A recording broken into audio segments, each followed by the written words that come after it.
हातात कोयता, डोक्यावर आभाळ आणि काळजावर शेतीचं ओझं. शेतकरी म्हणजे फक्त पीक घेत नाही तर जगाला पोसतो. पण हवामानाचं चक्र, खर्चाचं ओझं याखाली तो पार दबून जातो. शेतकऱ्यांना या दलदलीतून बाहेर काढण्यासाठी सरकारने 500 कोटींच्या निधीसह शेतीसाठी AI धोरण मंजूर केलंय.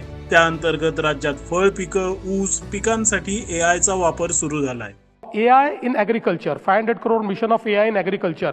We have already created, AI chatbots for farmers, whereby farmers can actually ask any question in Marathi, in Hindi, in English, and they will get the answer to their question, whether it is related to cropping pattern, whether it is related to pesticides, whether it's related to pest control, everything and anything that's we are doing.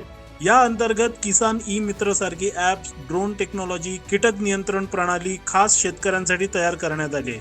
हा केवळ प्रकल्प नाही, ही नवी आशा आहे. शिवरायांच्या महाराष्ट्रात आता AI चं बीज पेरलं जात आहे, शाश्वत, सशक्त आणि नव्या भविष्यासाठी.